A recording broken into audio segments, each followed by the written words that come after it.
Okay, we did talk about this a little bit, how times are changing and how people have cell phones, they can take pictures whenever they want or recordings.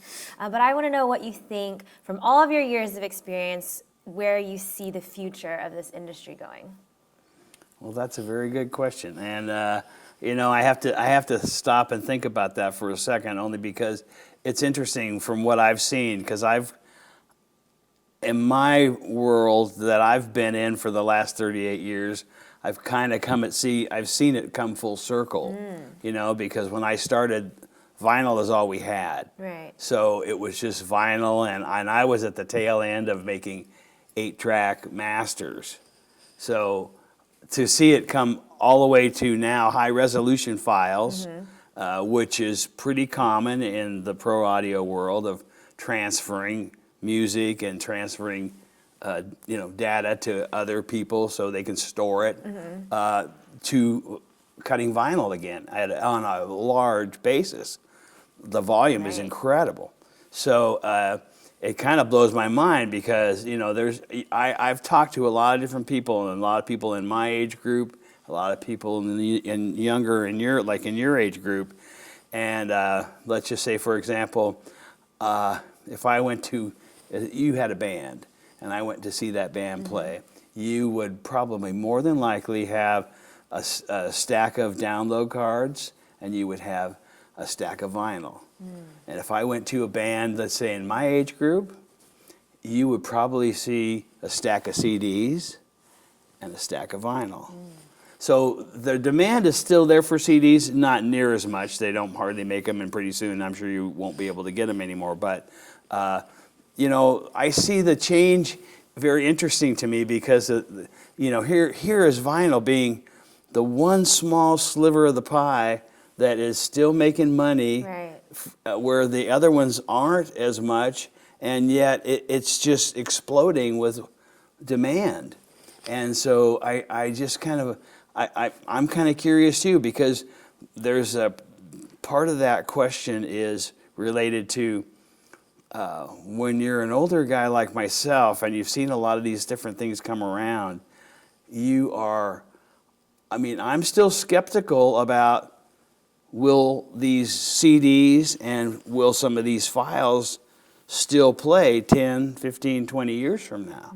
We don't know. We haven't had the time to do the testing. Right. We know that records will play. Right. You know, and there's a section at the Library of Congress where they're still put a lot of information on vinyl.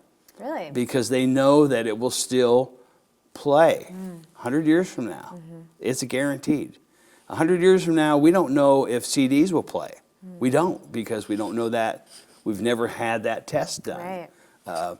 We do know that there's been times when, like for me personally, when I was in the 1990s, I was doing a lot of digital mastering or transferring from analog sources or maybe transcription disc sources to digital, 1630, 1630s, and well, early 1610s, but mostly 1630s. And anyway, it would be to, like, not too long ago, before I retired, I would still get people that tried to play those tapes that I made, and they couldn't play them anymore. They already were, you know, frozen and locked up, and they couldn't transfer. So all that information that we thought that was a lot of times was just a one-time pass, was gone. Right. So you know, I think that where music is going, it's a very interesting question, because we really don't know. We know that it's going to expand, but we know that the technology is expanding at a rapid rate, and we've got some great engineers out there that are doing that. And when I go to conferences and shows, and they're talking about different things they're doing, it's fabulous. And some of the plugins that now are coming out are just amazing. You know, so there's a lot of great things out there that can help us do our job and do a little better job than we did maybe 10 years ago, because those things in our environment have changed.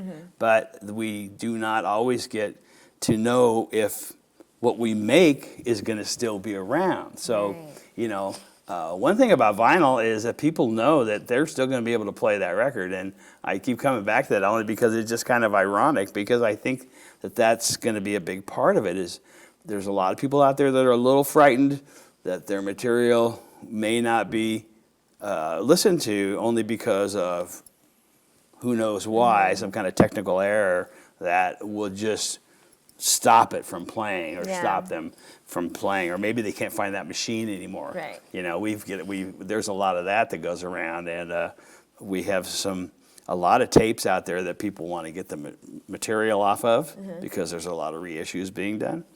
But then again, they can't find the proper machine that it was made on to play it back. They don't exist anymore.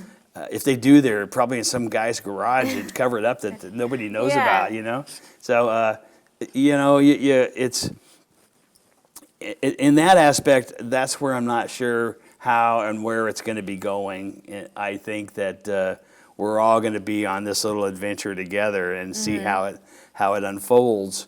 Bottom line is, we all still love music. We still want to make it happen.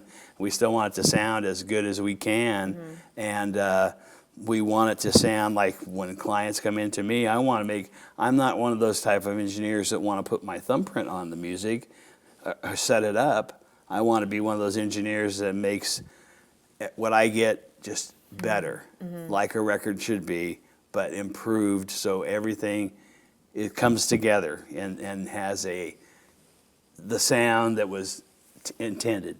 That's why they come to mastering, is they want a fresh set of ears. So I don't think that will change. I think that's always going to be a part of the process. I don't think, there's a lot of folks out there now that have they stop at that period where they just want to, okay, my record's done. I don't need to go there anymore. I think I'm done. I don't need to spend the money and go to a professional mastering house. And they're so wrong, because they're missing out on the fact that they need a fresh set of ears to listen to it, and to tell them, listen, they don't do that anymore, or that doesn't sound right. That's something that was done later. Are you sure you want to make your record sound like this, or your tape, or your file? It doesn't really matter, but you want to look at it in all those different aspects, but mostly getting a fresh outlook on it. Somebody separate from the project that can be totally, objective to the whole thing. Right. Ron, thank you so much for joining us today and talking about your life and your band and how you got started into the music industry, and even your amazing advice for all of you young, aspiring audio engineers.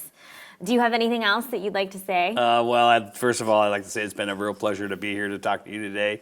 It's fun for me to be able to share my knowledge and my experiences and my information with a lot of the new up-and-coming young engineers that are dying to learn different things, and those are the kind of people that I want to talk to. So I appreciate you letting me do it in this format, because if I help one, then you did your job. I've done my job, and I've felt a lot better about the whole thing. So thank you very much. I appreciate it. Thank you so much again, Ron, and thank you for watching. My name is Lauren Gaw, and we will see you next time on another DHDI Profiles.